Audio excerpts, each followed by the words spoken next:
Привет всем! Вы на канале Ирена Адлер. Посмотрите, какая кругом красота. Я продолжаю снимать на улице, хотя основная часть этого видео будет, конечно же, снята дома. Настало время очередной апрельской распаковки. Там будет не так много украшений, но то, что там будет, это настоящие раритетные находки.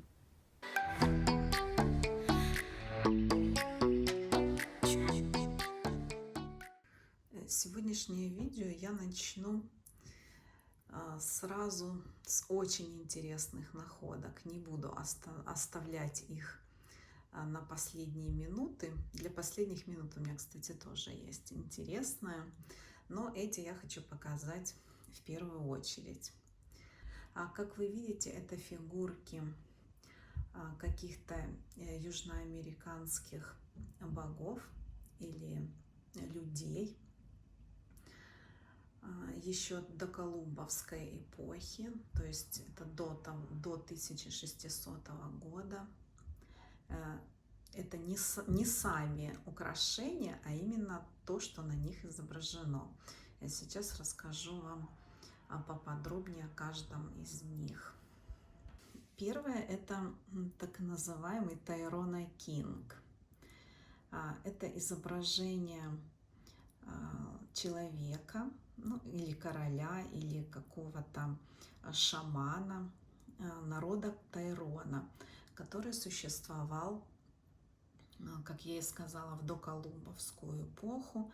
Это еще до 1600 года.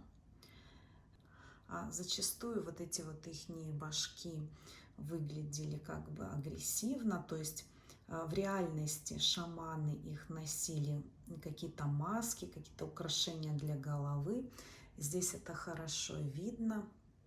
И маска этого короля или, в общем, воина представляет из собой такую вот маску летучей мыши. На самом деле в этой подвеске это не очень хорошо считывается, но когда я смотрела такие фигурки, настоящие музейные экспонаты, отлитые, конечно, из золота, то там очень четко прочитывается вот такой вот нос, украшения для нижней губы, определенная такая вот головной убор какой-то такой вот с сережками, с подвесками какими-то. И божок этот имел вот такой вот угрожающий вид. Эта подвеска, конечно же, не золотая, не тех времен, но я думаю, что она, как обычно, это реплика какого-то музея, возможно. Тут, правда, клейма нет. Часто на репликах музейных бывают знаки сзади, клейма, но на этой нет. Поэтому предположить, какой это точно музей, я не могу, я не знаю просто.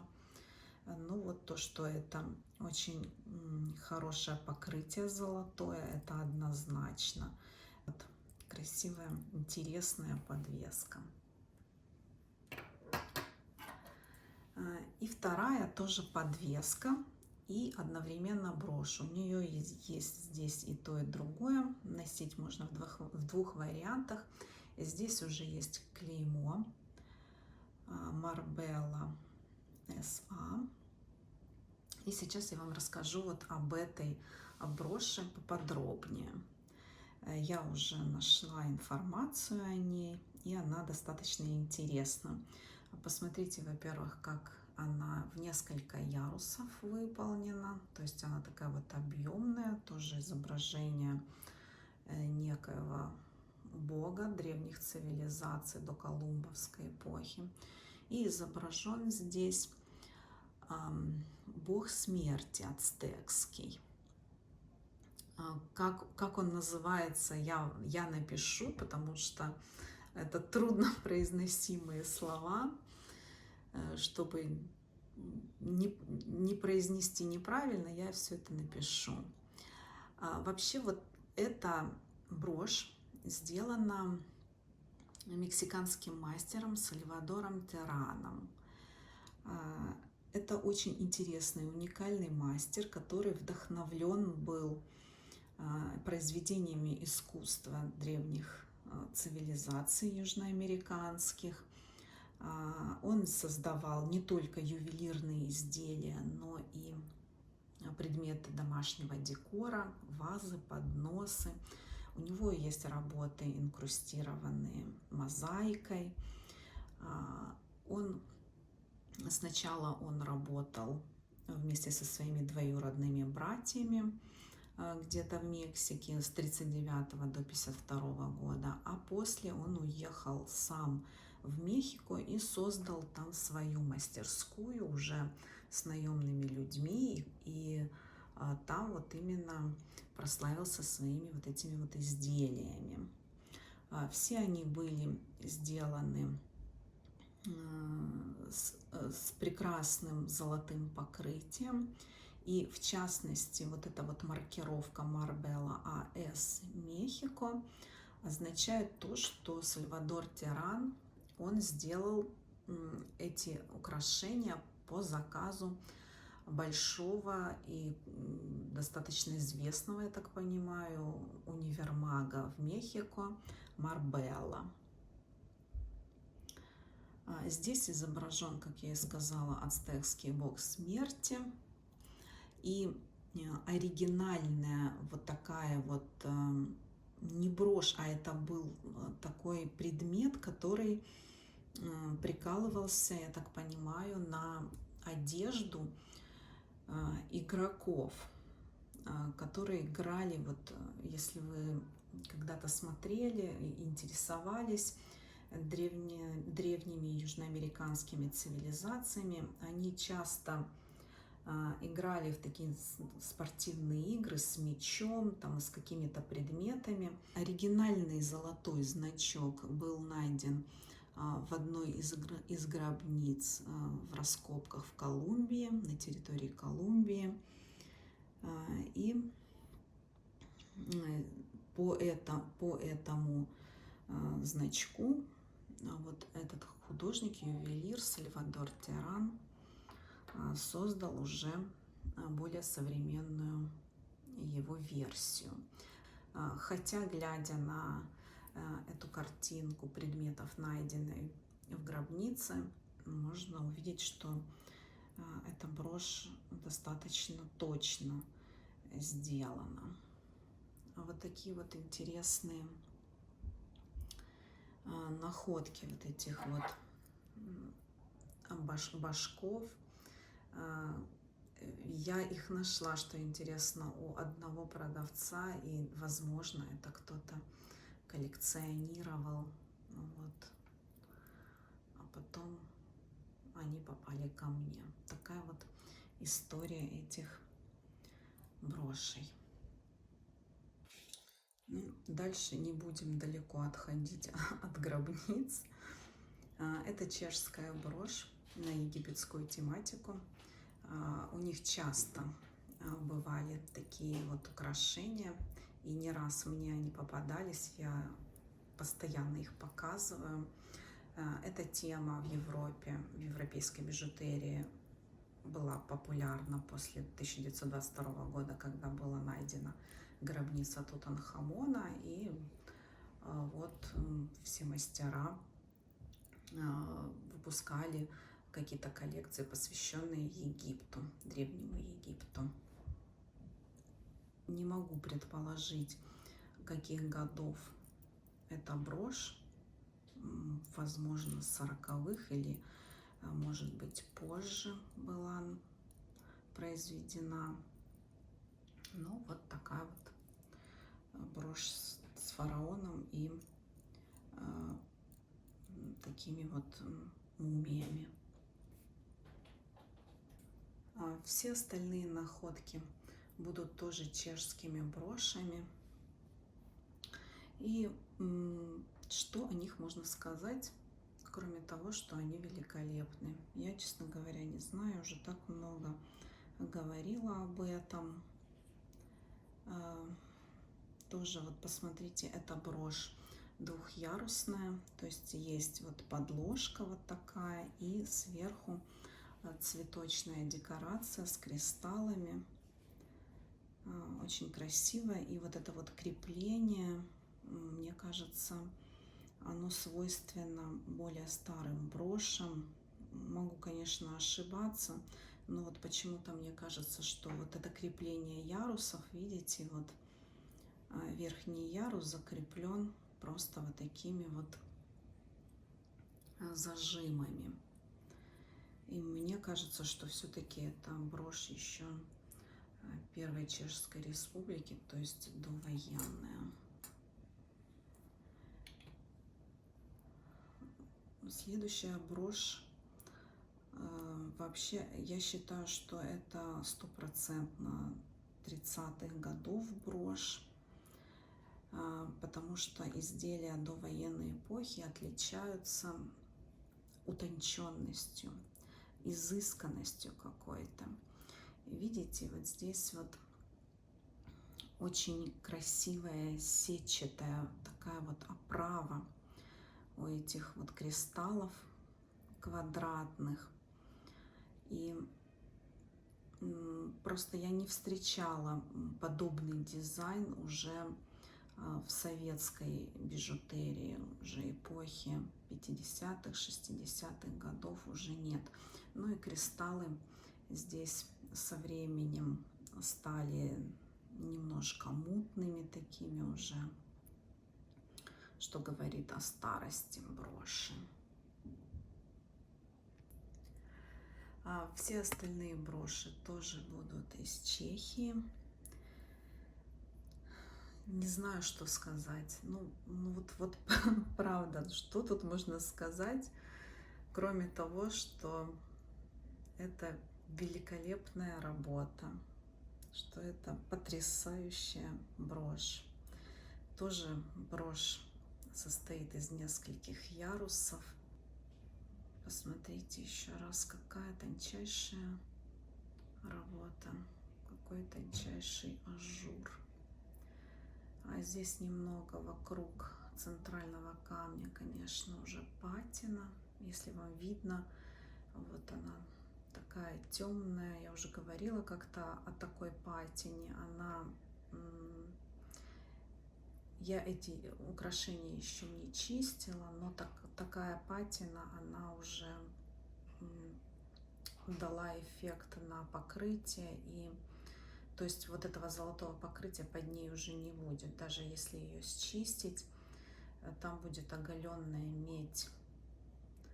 И она будет все равно отличаться по цвету от вот этого золотистого покрытия. Ну, в данном случае площадь покрытия этой патины маленькая, поэтому это не будет столь критично.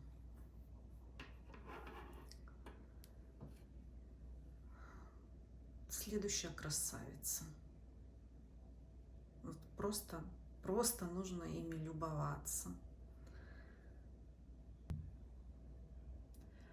Насколько миленькие здесь цветочки. Конечно, это великолепная брошь, и с такими вещами расставаться вообще не хочется, а только держать их у себя и периодически любоваться. Так, и еще одна брошь. Такая же шикарная, такой же ажур тончайший. Мне кажется, что все-таки это броши все довоенной эпохи. Настолько они уникальные. Все-таки Богемия утратила вот эту вот пальму первенства в украшениях после войны. Насколько бы не были прекрасны яблонецкие украшения концерна Яблонекс, но они все равно, им далеко до той эпохи, до эпохи Первой Чехословацкой Республики. Я считаю, что это был расцвет чешской бижутерии, которого уже не будет. Посмотрите, здесь тоже вот зеркальная огранка вот этих мелких кристаллов.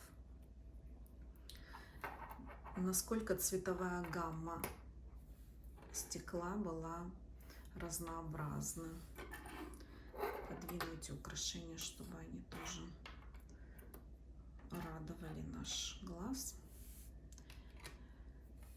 И еще одна брошь, уже гораздо скромнее предыдущих. Если я вижу брошь, которая вообще не утратила ничего, со всеми кристаллами, это, мне кажется, это вообще нужно сразу же такие изделия беречь, брать и под охрану ставить. Таких уже не будет. Ну и, друзья, у меня осталось 2 броши, и вот они будут уникальными, которые будут завершать сегодняшний показ. Это броши 19 века.